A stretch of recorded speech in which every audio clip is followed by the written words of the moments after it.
Hello fellow tankers, this is Dauntless, and today I'm going to be playing in my WZ-132-1, the relatively new Tier 10 Chinese light tank. This thing has been kind of off and on for me. Some games I do really well, and some games I cannot hit anything to save my life, but really I've been having some fun with it, and this is a great example of what this tank can do.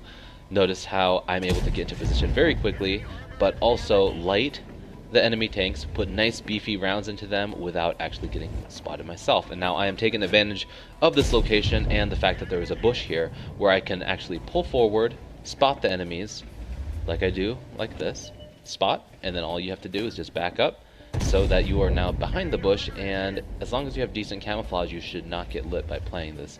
And if you're unfamiliar with some of the positions that I use to spot enemy vehicles and take advantage of them like this, check out my scout guide. I'll put a link in the description below for you guys to look at. I feel like if you're a light tank enthusiast, it'll really help you out, because some of the locations that I play you might not know about, and you know, vice versa. I've had lots of replays shown to me where I'm like, I have never used that spot before, I'm going to try it out. And so the more spots like this you have in your arsenal, I feel like the better all-around player you can be, and really just learn to take advantage of the different types of terrain and locations on a map, and ultimately just give yourself that edge over your enemy. So the map today we're playing is Fisherman's Bay, and looking at the lineup, it's not too bad. We're in a top tier tank. The teams are pretty even. We have one less heavy tank, but the city doesn't look like it's going to have a lot to deal with. The heavy tanks that they do have are lower tier, and really this is kind of a campy map, and having a light tank on a map that's kind of campy like this is a lot of fun. And this is why I had such a good game, and this is why I wanted to show you. This T-44 just looks really tasty sitting out in the open. I'm going to try to get a shot on him if I can.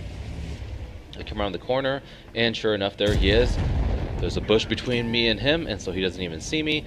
And awesome ammo rack right there. I love it when the turret just blows off like that. And I netted myself an easy 1300 extra damage. Now the game has just started, really 2.5 minutes in. We're almost at 3,000 damage thanks to that ammo rack and 1,500 assist already.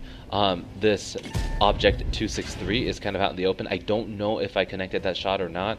I got a little bit greedy, and by the time my Sixth Sense went off, I did end up taking a shot from a T-54.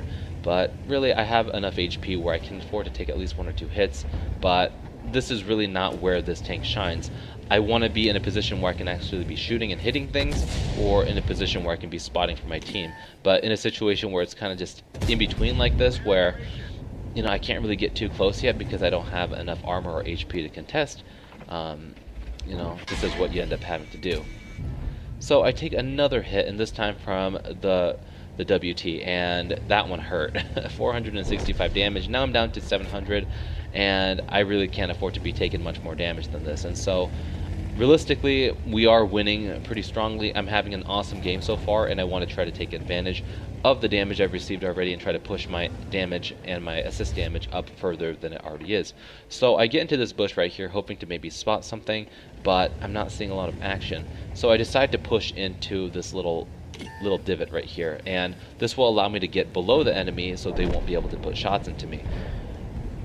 So the Object 263 is there. I think about getting up there and putting a shot in his backside, but I end up taking a shot and bouncing one from the Foch, and that thing has an auto loader now, so I really don't want to put myself in a position where he's going to be able to put a couple shells into me in succession, and that is what would happen if I sat out there trying to get a shot on that Ferdy.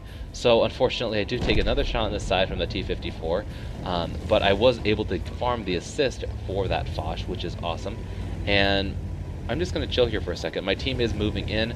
I could get one-shotted here if the WT decides to hit me, and so again, I don't want to, I want to get at least a couple more shots in if I can, and I won't be able to do that if I get one-shotted by the WT. And so I see an opportunity here. The Object 263 has his back towards me. I come around, sneaky, kill, steal, sorry Batchat, and I am able to get my kills up to 2. Now this T-54 is backing up, and I take this as an opportunity. I put one in his tracks because I want to get more assist damage, and lo and behold, he doesn't fix it, and I'm able to get a little bit more assist. So all in all, very quick game. It was under 5 minutes, and hopefully this kind of showcased exactly what this vehicle can do. It's very quick. You can get into initial spotting positions early like a light tank would and get those spots and get some extra damage, especially with this gun, because you do have some pretty high alpha for a light tank. And then you have that mobility and camo to get out of the position that you were initially in and play a different flank. And if you have to play like a medium, you know, you can kind of get away with it, especially with the armor on the turret that this thing has. And it is kind of a dynamic tank. It's really frustrating for me right now because I do like having a little bit more accuracy on a tank that's this mobile, and without it I do end up missing or bouncing a lot of my shots, but when it does pay off, it really pays off well. I did almost 4,000 damage here and 4,600 assist, netting me a total of about 8k combined, which is an awesome game to have in any kind of vehicle. So anyway guys, hopefully you found this gameplay entertaining to watch. If you did, I'd really appreciate it if you give it a like down below, and if you haven't already, subscribe to my channel for more content like this in the future. As always guys, thanks for watching, and I'll catch you guys later.